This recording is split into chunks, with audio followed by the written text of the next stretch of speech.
Yeah. So, my paper topic, as it expressed in the title, is still vague and maybe too ambitious, partly due to the lack of chronological limits.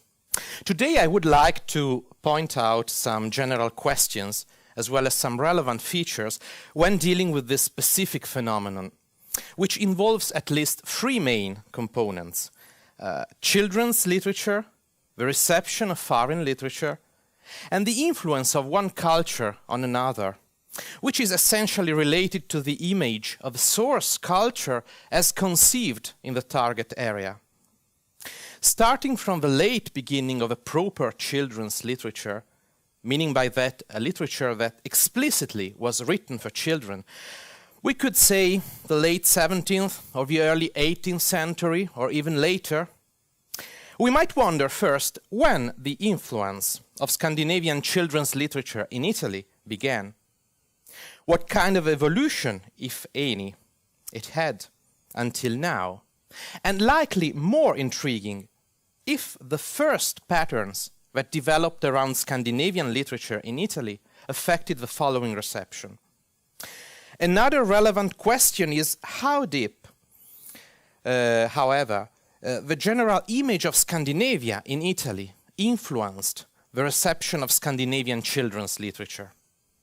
I do not have all the answers to these questions, but present them as a scheme of work, and I'll try to give you some suggestions.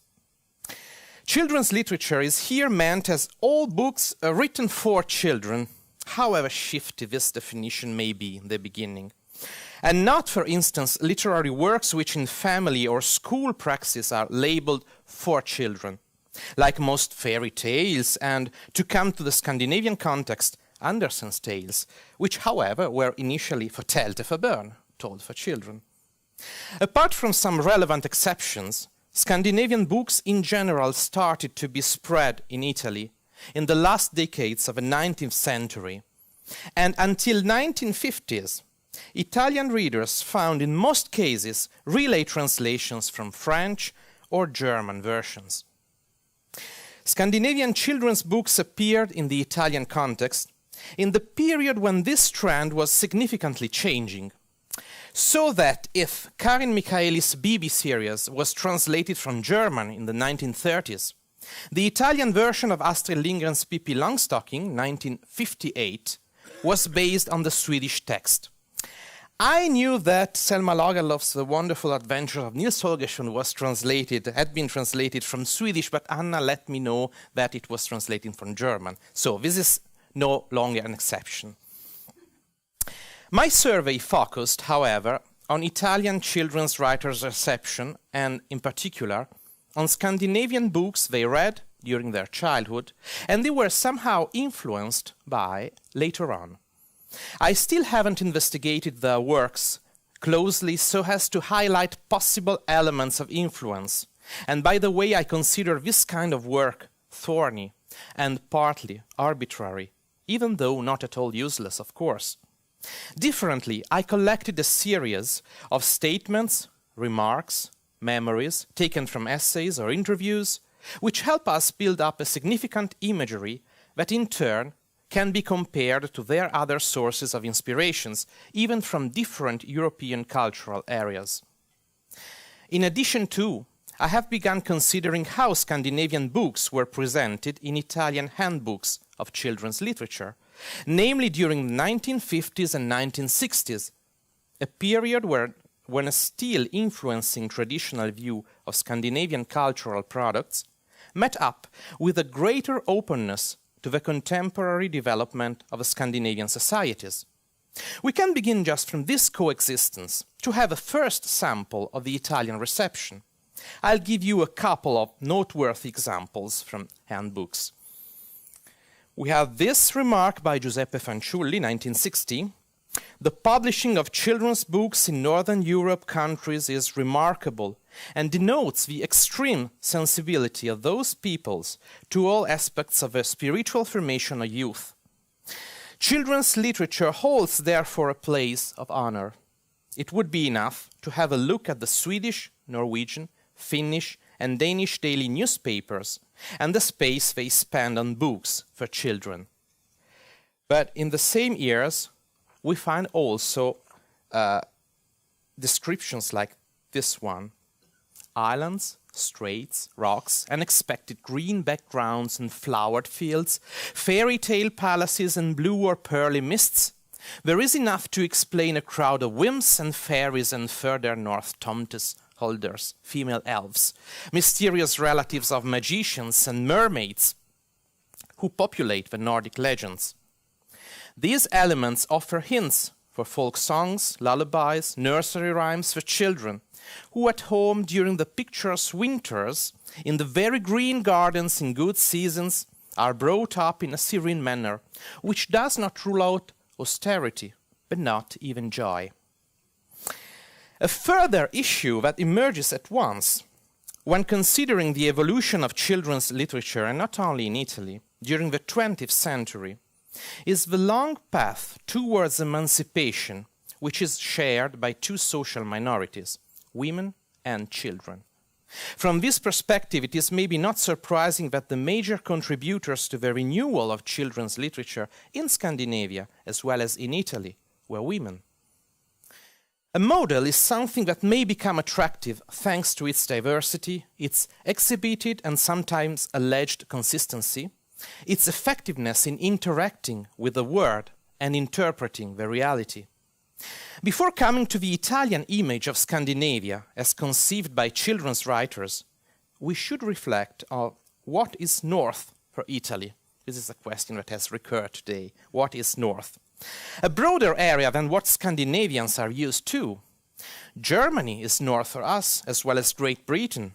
And the features shown by these two literary traditions, the German and the English, which Italians are more confident to than to Scandinavia, occasionally mix up with the Scandinavian ones, something which makes the survey more complex. As I mentioned last year, an essential difference between northern and southern children's literature in Europe was highlighted and explained in terms of a social and economic, eventually philosophical alterity, as reported in Paul Lazard's and Donatella Zigliotto's remarks. I won't read the two quotations, but in brief, Nordics would be more sensitive to children's needs, among which suitable literature for them, either because of the acknowledgement that adults are only old children, or because of an idealistic defense of a blessed age. In the quotation by Donatella Zigliotto I reported, this remark about the North makes the reader think of England with words like college, teddy bears, nursery rhymes, once again. But after that, she has mentioned Roald Dahl's Norwegian origins as a noteworthy fact for his inspiration. This is an example of a broader view of the North. Coming closer to the features of this Scandinavian model, the often lively and at some extent programmatic statements by several Italian writers point at a cultural scenario made of joy, freedom, sense of democracy, wish and chance to explore the wide world, upbringing as a long and delicate process that has to spring out of one's own personal experience, and of a sense for responsibility spontaneously born from the daily exchange with the outer world. All these features has led some Italian readers and writers to think of Scandinavia as a social avant-garde in Europe. At least, a place where some general trends are anticipated, a sort of window on the future society. At most, another kind of society where some attitudes, worldviews, hopes are allowed to exist and at anyone's disposal. And I'll give you a few examples, namely three. The first one, by Donatella Zigliotto and Karin Michaeli's work. In those books there was love for adventure, tenderness for animals, curiosity and fondness for all human beings, whatever class they belonged to. Interest in objects, places, landscapes, together with an extraordinary feeling of female friendships and solidarity. The second one is by Bianca Pizzorno on the same work. I think I read Bibi's series at least 100 times. Bibi was a little girl just like I would have liked to be. Free, adventurous, sincere. She could draw, climbed the smoothest walls with the only help of her nails. She cycled with no adult with her around all Denmark. And she had a group of very faithful friends.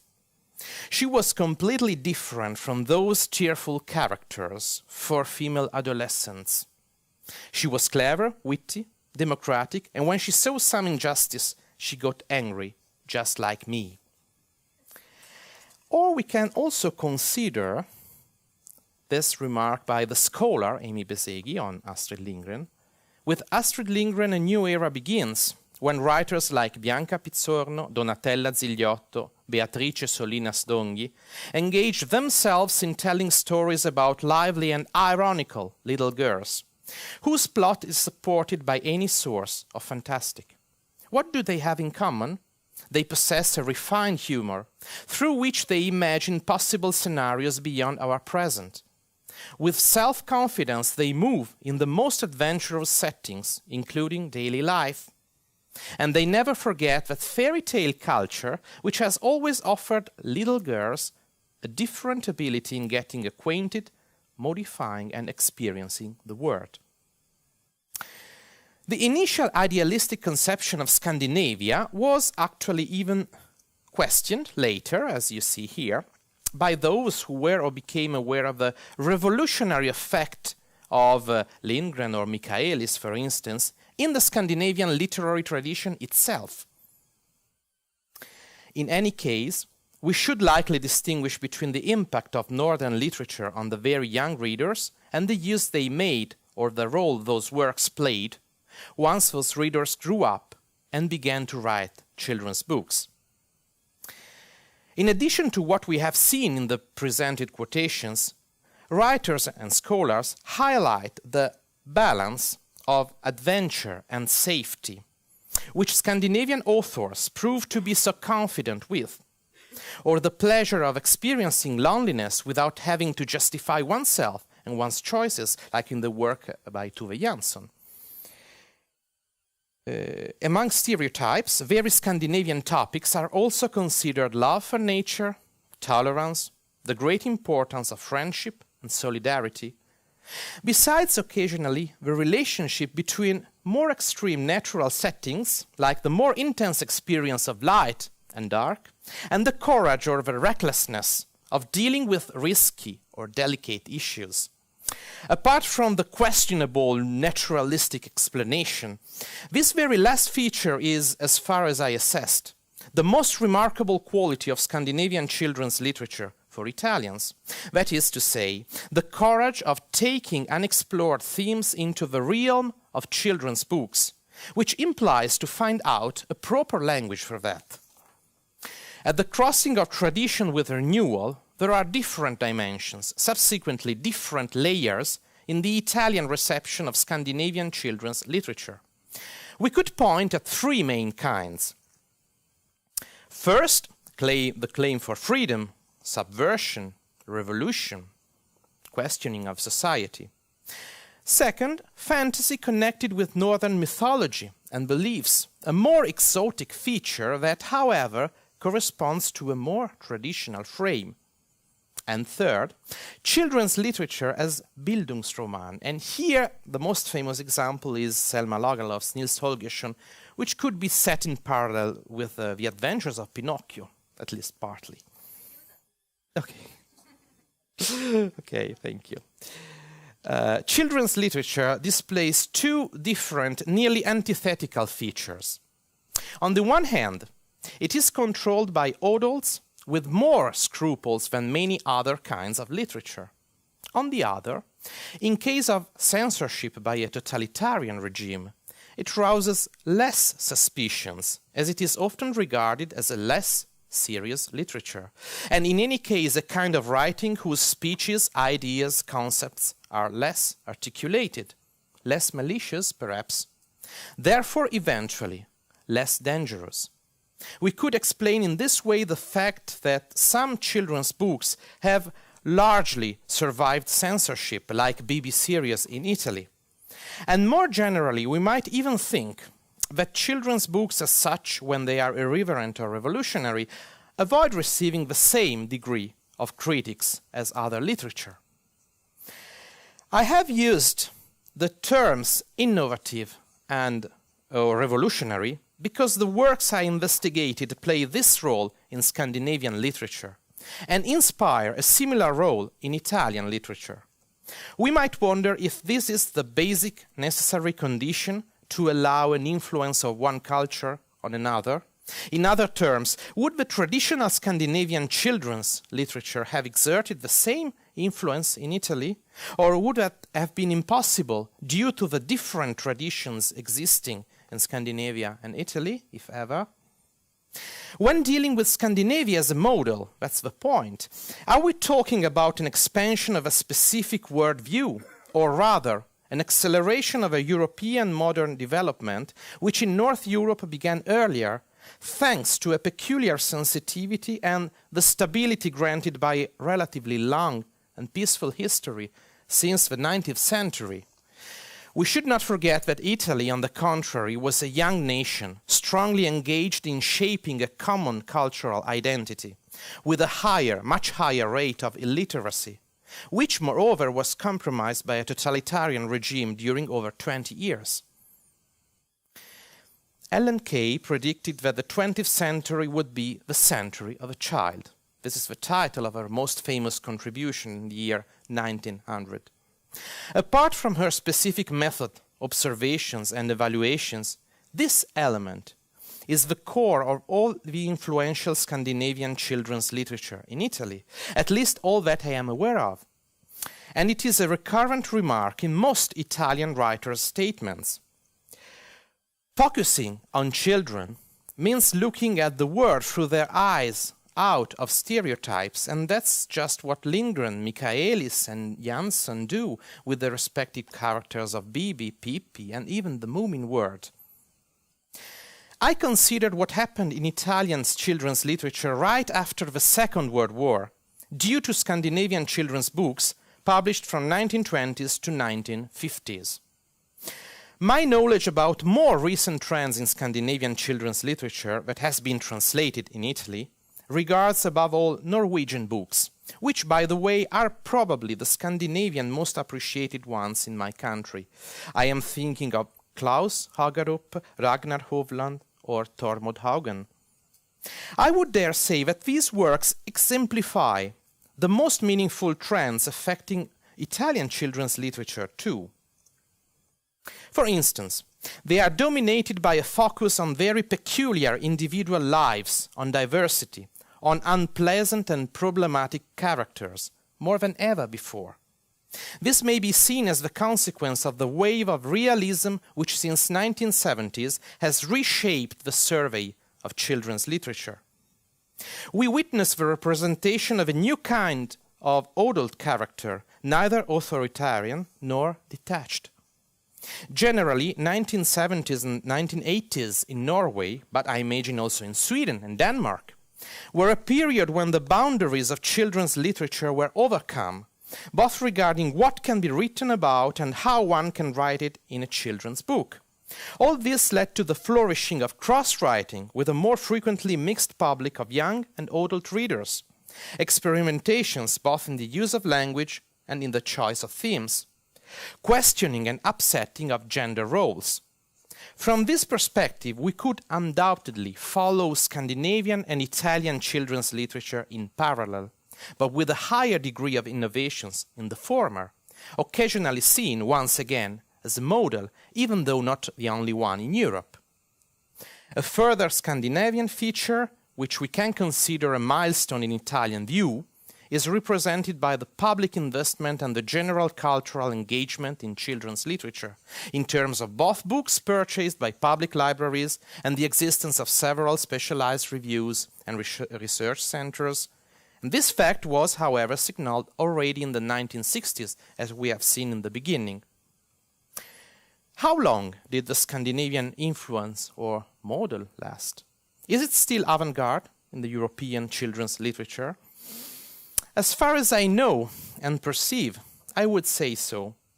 According to surveys on more recent periods and authors, children's books from Scandinavia still have the reputation of daring convey delicate, inconvenient or controversial themes connected with the relationship between adults and young in the more and more puzzling life in modern family fragmentation. If European children's literature is doing the same, the impression in Italy is that Scandinavian authors still can show the way. But this is something worth exploring my research has not yet taken into account. And I thank you all for your attention.